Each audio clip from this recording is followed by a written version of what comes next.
Hello, नमस्कार. मी दीपाली. तुम्हा सगळ्यांचं आपल्या आणखी एका ब्लॉगमध्ये अगदी मनापासून स्वागत आहे.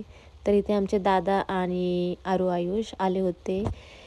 तर मुलांना 2 दिवस सुट्टी होती म्हणून दादा त्यांना घेऊन आले होते इकडे. मग ते आल्यानंतर थोडा वेळ बसले आणि नंतर मग गेले. त्यानंतर मग आम्ही सगळ्यांनी आवरलं, कारण मुलं येणार होती त्यामुळे आईंनी पण सुट्टी घेतली होती आणि हे तर सकाळीच जाणार नव्हते कामावरती आज. त्यामुळे आज सगळेच घरी होते म्हणून आम्ही इकडे गंगा उद्यानला आलो होतो. सो बऱ्याच दिवसानंतर इथे आलो होतो.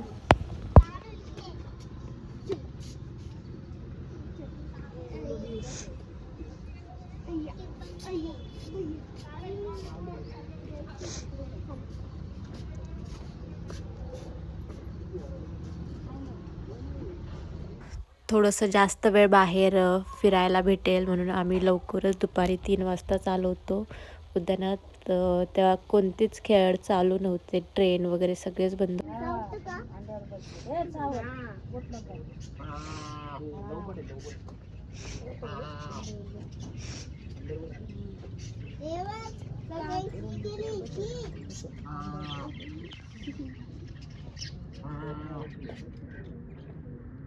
आमची बच्चा पार्टी मस्त रमली होती सस्यांना बघायला.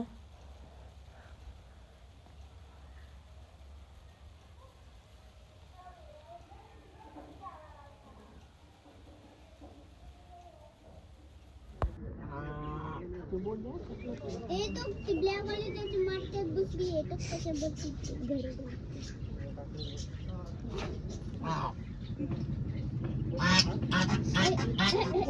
ओय कप कुठले ते जा घेऊन जा.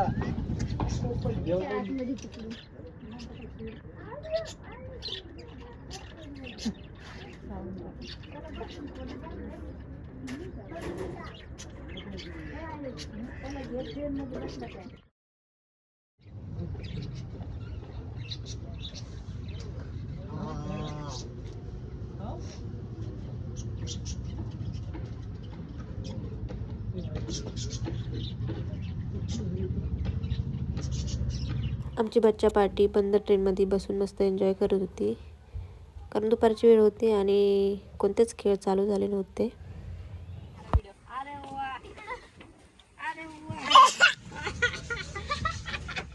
आम्ही नेहमी याच गार्डनला येतो, कारण एक तर हे गार्डन खूप सुंदर आहे आणि आमच्या घरापासून ते खूप जवळ पण आहे.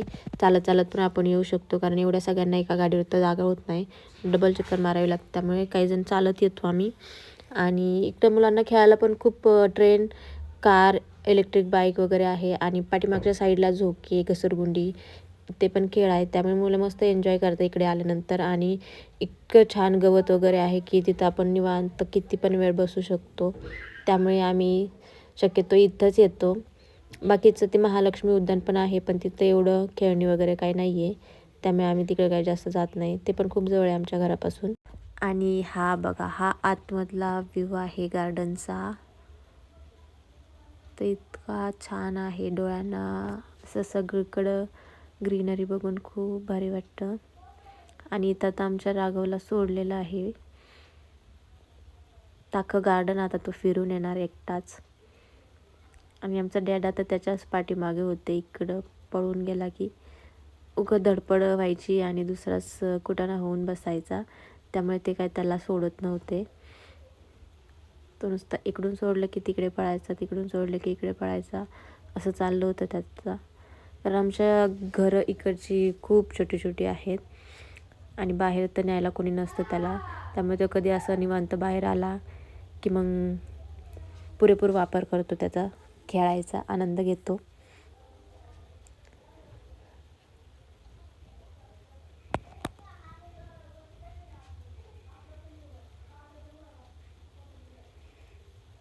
इथे माझा अवतार एकदा आदिमानवसारखा झाला होता, कारण मला आयब्रोला अजिबात मुहूर्त लागेना.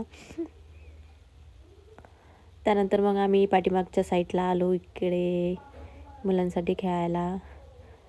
घसरगुंडी,